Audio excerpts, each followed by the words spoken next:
سکینہ کا تڑپنا دیکھا نہیں جاتا ہے، کبھی اصغر کا بلکنا دیکھا نہیں جاتا ہے۔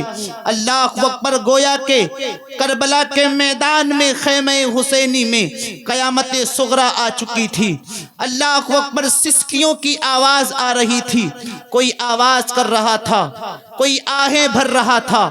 میرے امام عالی مقام امام حسین رضی اللہ تعالیٰ عنہ نے جب خیمے میں دیکھا ہے تو کیا دیکھتے ہیں؟ حضرت سکینہ ہیں، یہ امام حسین کی صاحبزادی ہیں۔ حضرت سکینہ اپنے چچا عباس علمبردار سے کہتی ہیں، اے چچا دیکھو تو صحیح، اصغر کا بلکنا دیکھا نہیں جاتا۔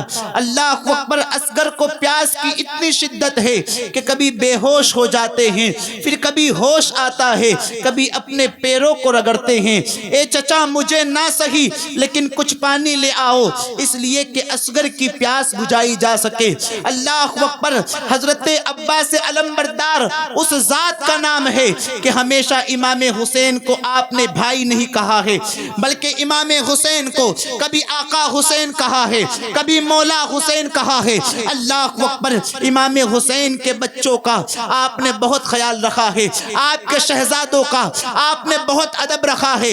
حضرت علی اکبر جو ہم شبیہ مصطفیٰ ہے، ہم شبیہ پیمبر ہیں، ہم صورت پیمبر ہیں۔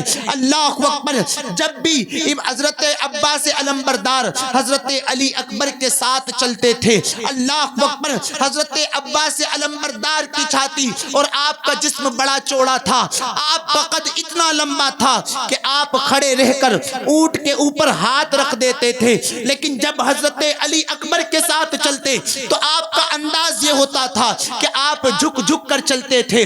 کسی نے پوچھا ہے، او عباس یہ تو تمہارے بھتیجے ہیں، اللہ اکبر پھر جھک جھک کر کیوں چلتے ہو؟ تو حضرت عباس علمبردار نے فرمایا تھا، علی اکبر ہم شبیہ مصطفیٰ ہے، ہم صورت پیمبر ہے، اس لیے میں جھک جھک کر چلتا ہوں کہ کہیں صورت پیمبر پر میری تصویر نہ پڑ جائے، میری جو ہے پرچھائی نہ پڑ جائے۔ اللہ اکبر، ہمیشہ امام حسین کو آقا حسین کہا ہے، مولا حسین کہا ہے۔ اب حضرت سکینہ نے اللہ اکبر اپنی خواہش کا اظہار کیا ہے کہ اے میرے چچا، اے عباس علمبردار، اب دیکھا نہیں جاتا، آپ پانی کا انتظام فرما دیں۔ اللہ اکبر، حضرت عباس علمبردار فرماتے ہیں، اے میری بھتیجی، اے سکینہ، تمہارا چچا پانی لے کر ضرور آئے گا۔ اللہ اکبر، آپ گھوڑے پر سوار ہو جاتے ہیں۔ جب امام عالی مقام امام حسین نے آپ کو نکلتا ہوا دیکھا تو لگام پکڑ لیتے ہیں، اے میرے بھائی، اے عباس کہاں جا رہے ہو؟ اللہ اکبر، حضرت عباس علمبردار فرماتے ہیں، اے میرے آقا حسین، اے میرے مولا حسین، مجھے نہ روکے، اب مجھے نہیں دیکھا جاتا کہ اللہ اکبر سکینہ پیاس سے تڑپے، مجھے نہیں دیکھا جاتا کہ علی اصغر پیاس سے تڑپے۔ اے آقا حسین اجازت دے دے، اس لیے کہ اب جینے کا کوئی مزہ نہیں ہے، زندگی کی جو ہے لذتیں ختم ہو چکی ہے، بس میں یہ چاہتا ہوں کہ اللہ اکبر آپ کے شہزادے، آپ کی شہزادیوں کے خشک ہونٹوں کو پانی کے چند قطرات سے تر کر دوں۔ اللہ اکبر، میرے آقا حسین فرماتے ہیں، اے عباس، وہ کربلا کا میدان ہے، وہ میدان کارزار ہے، جو بھی وہاں گیا ہے لوٹ کر واپس نہیں آتا ہے۔ اللہ اکبر، لوٹ کر واپس نہیں آتا ہے۔ اے عباس، تمہارے بعد میرے خیمے کی حفاظت کون کرے گا؟ میرے خیمے کی نگہبانی کون کرے گا؟ اے میرے بھائی، تمہارے جانے کے بعد میرے پرچم کو کون اٹھائے گا؟ تم ہی تو ہو اللہ اکبر جو قافلے کے اندر میرے علم کو بلند کرتے ہو۔ اے عباس، تمہارے جانے کے بعد مجھے حوصلہ کون دے گا؟ مجھے ہمت کون دے گا؟ میرے آقا حسین کہہ رہے ہیں اللہ اکبر، لیکن عباس علمبردار فرماتے ہیں، آقا حسین اب اجازت دے دے، اب مجھے نہیں دیکھا جاتا۔ اللہ اکبر، جانتے ہیں حضرت عباس علمبردار کون ہیں؟ یہ حضرت مولا علی کی جو ایک بیوی بیوی ہیں حضرت سیدہ ام بنین، ان کے شہزادے ہیں، اور حضرت فاطمہ کا جب وصال ہو رہا تھا تو آپ نے فرمایا تھا وصال سے پہلے، اے میرے شوہر، اے علی المرتضیٰ، جب میرا انتقال ہو جائے تو ایسی عورت سے شادی کرنا، ایسی عورت سے شادی کرنا جو بڑی بہادر ہو، اس لیے کہ بہادر عورت کے شہزادے بہادر ہوا کرتے ہیں۔ اللہ اکبر۔ پھر وہ بہادر کربلا کے میدان میں میرے حسین کا ساتھ دے گا، میرے حسین کا حوصلہ بڑھائے گا۔ یہی وہ عباس علمبردار ہیں جو حضرت سیدہ ام بنین کے وطن سے اللہ اکبر آپ کی ولادت ہوتی ہے۔ دیکھے تو صحیح بھائی، اجازت دے دے، اب اجازت مل گئی ہے، اب اجازت مل گئی حضرت عباس علمبردار کو۔ اللہ اکبر۔ وہ فاتح خیبر کا شہزادہ، دیکھے تو صحیح گھرانہ اہل بیت کی شان کیا ہے۔ اللہ اکبر۔ جب آپ نے گھوڑا دوڑایا ہے، جب میدان کارزار میں پہنچ رہے تھے، یزیدیوں نے دور سے دیکھا، یزیدیوں نے دور سے دیکھا، ان کی ٹینشن بڑھ گئی، اللہ اکبر، ان کی فکریں بڑھ گئی، اس لیے کہ فاتح خیبر کا شہزادہ آ رہا ہے۔ اللہ اکبر۔ وہ شہزادہ آ رہا ہے جو مولا علی کا شہزادہ ہے۔ کبھی زنجیر ہلتی ہے، کبھی در کانپ جاتا ہے، علی کا نام سن کر اب بھی خیبر کانپ جاتا ہے۔ یزیدیوں میں ٹینشن بڑھ گئی، یزیدیوں میں فکر بڑھ گئی کہ عباس میدان کی طرف آ رہے ہیں، میدان کارزار کی طرف آ رہے ہیں۔ لیکن حضرت عباس علمبردار میدان کارزار میں جاتے ہوئے آپ نے اپنے گھوڑے کا رخ موڑا ہے اور نہر فرات کے قریب پہنچے ہیں۔ اللہ اکبر۔ یزیدیوں نے آپ کو گھیرا ہے۔ تاریخ میں لکھا جاتا ہے کہ 80 یزیدیوں کو آپ نے نار جہنم واصل کیا ہے، نار جہنم میں پہنچایا ہے۔ اللہ اکبر۔ کہیں اس سے زیادہ بھی بتائے جاتے ہیں۔ عباس علمبردار کی وہ طاقت تھی کہ یزیدیوں کے اندر ایک ہلچل مچ گئی۔ اللہ اکبر۔ حضرت عباس علمبردار کی دہشت سے یزیدیوں نے آپ کا راستہ چھوڑ دیا ہے۔ آپ گھوڑا دوڑاتے ہوئے اللہ اکبر نہر فرات میں پہنچ جاتے ہیں۔ نہر فرات میں آپ کے گھوڑے کے دو پاؤں پہنچتے ہیں، آپ زمین پر اترتے ہیں،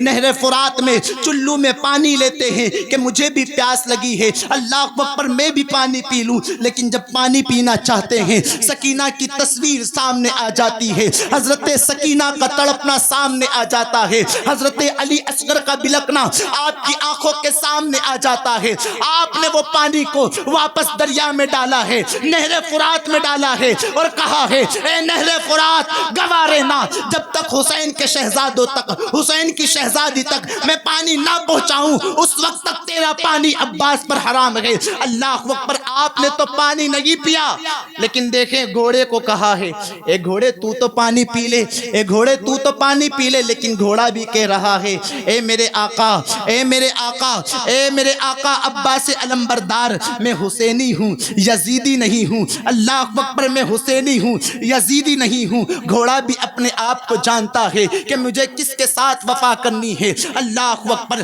اب حضرت عباس علمبردار نے ایک مشکیزہ پانی کا بھرا ہے، پانی کا مشکیزہ بھرنے کے بعد آپ اسے اپنے بازو پر لٹکاتے ہیں اور گھوڑے پر سوار ہو جاتے ہیں۔ اللہ اکبر۔ اب یزیدیوں میں سے کسی نے کہا تھا خبردار خبردار، خیمہ حسینی تک پانی نہیں پہنچنا چاہیے، خدا کی قسم اگر اگلے بیت کے حلق کے نیچے سے پانی اتر گیا تو 22,000 یزیدیوں کا خاتمہ ہو جائے گا۔ شیر خدا کے شیر کے حلق کے نیچے سے پانی نہیں اترنا چاہیے۔ حضرت عباس علمبردار جو ہے اللہ اکبر یزیدیوں سے مقابلہ کر رہے ہیں، یزیدیوں سے لڑ رہے ہیں، یزیدیوں کو واصل جہنم کر رہے ہیں، لیکن کب تک لڑتے؟ اللہ اکبر۔ 3 دن کی پیاس کا شدت تھی، 3 دن کی پیاس کی شدت تھی، اللہ اکبر پیاس کا غلبہ تھا، کب تک لڑتے؟ لیکن جب تک آپ نے چاہا ہے لڑتے ہیں، لیکن ایک ظالم نے آپ کے ایک بازو پر حملہ کیا کہ آپ کا بازو کٹ کر زمین پر گر جاتا ہے۔ آپ نے وہ مشکیزہ اپنے دوسرے بازو پر لٹکا لیا ہے، پھر بھی آپ نے ہمت نہ ہاری ہے۔ اللہ اکبر۔ جنگ کے میدان میں آپ لڑائی کر رہے ہیں، آپ لوگوں کو واصل جہنم کر رہے ہیں، لیکن اللہ اکبر اب ایک یزیدی نے آپ کے دوسرے بازو پر حملہ کیا ہے، اب دوسرا بازو بھی آپ کا زمین پر آ گرتا ہے۔ آپ نے وہ مشکیزہ اپنے دانتوں سے دبا لیا ہے کہ کسی طرح خیمہ حسینی تک پانی پہنچ جائے، کسی طرح سے سکینہ کی پیاس کی شدت ختم ہو جائے، کسی طرح حضرت اصغر علی کی پیاس کی شدت کا غلبہ ختم ہو جائے۔ اللہ اکبر، میرے عباس اب بھی گھوڑے پر ہیں، اللہ اکبر، دونوں بازو کٹ چکے ہیں، گھوڑے کی رکاب سے ظالموں کو ٹھوکر دیتے ہوئے اللہ اکبر آگے بڑھ رہے ہیں، لیکن ظالموں نے اللہ اکبر ایک نشانہ ایک یزیدی نے ایسا مارا ہے کہ آپ کے مشکیزے میں آ کر گرتا، آپ کے مشکیزے میں وہ نشانہ تیر کا لگتا ہے، اللہ اکبر، سارا پانی جو ہے زمین پر آ جاتا ہے، سارا پانی زمین پر آ گرتا ہے، آپ رونے لگ جاتے ہیں، آپ روتے ہیں۔ اللہ اکبر، کس لیے رو رہے تھے؟ اس لیے کہ آپ کے اوپر زخم لگے تھے؟ نہیں میرے یارو، اس لیے رو رہے تھے کہ آپ نے وعدہ کیا تھا، آپ نے سکینہ کو کہا تھا اے سکینہ تیرا چچا پانی ضرور لائے گا، اللہ اکبر، اس لیے رو رہے ہیں۔ لیکن میرے یارو، اللہ اکبر، چند ہی دور پر حضرت امام علی مقام اور اہل بیت کے خیمے تھے، اگر 4-5 چھلانگ گھوڑا مارتا تو خیمہ حسینی تک پہنچ جاتے، لیکن اللہ اکبر، جو قدرت نے لکھا ہے وہ تو ہونا ہے۔ حضرت عباس علمبردار کا گھوڑا خیمے تک پہنچا ہے، آپ نے زور سے آواز دی، اے حسین ابن علی، اے آقا حسین، اے مولا حسین، بھائی کی خبر لیں۔ جب امام علی مقام امام حسین نے سنا ہے آپ کے پاس تشریف لاتے ہیں، اللہ اکبر، حالت دیکھی کہ زخمی ہو چکے ہیں، دونوں بازو آپ کے کٹ چکے ہیں، لیکن حضرت عباس علمبردار اس زخم میں بھی مسکرا رہے ہیں، اس زخم میں مسکرا رہے ہیں۔ مولا حسین نے آپ کے سر مبارک کو اپنی گود میں رکھا ہے، عباس علمبردار مسکرا رہے ہیں۔ امام حسین نے پوچھا اے میرے بھائی مسکراتے کیوں ہو؟ تو حضرت عباس علمبردار فرماتے ہیں اے آقا حسین، اللہ اکبر، وہاں سے اشارے ہو رہے ہیں، نانا حضور حوض کوثر پر کھڑے ہیں اور میرا انتظار کر رہے ہیں، میرے امام نے سنا ہے تو اللہ اکبر، میرے امام نے ایک آہ کھینچی ہے کربلا کے میدان میں کہ آہ میری کمر ٹوٹ گئی، اے عباس اب تمہارے بعد میرے خیمے کا نگہبان کون ہوگا؟ اے عباس اب تمہارے بعد میرا پرچم کون اٹھائے گا؟ آہ میری کمر ٹوٹ گئی۔ اللہ اکبر، امام حسین فرما رہے تھے کہ یہاں حضرت عباس علمبردار کے جسم سے آپ کی روح پرواز کر جاتی ہے۔ ان للہ و انا الیہ راجعون، یہ حضرت عباس علمبردار کی شہادت ہے۔ گھر لٹانا سر کٹانا کوئی تجھ سے سیکھ لے، جان عالم ہو فدا اے خاندان اہل بیت، جان عالم ہو فدا اے خاندان اہل بیت۔ اب حضرت علی اکبر رضی اللہ تعالی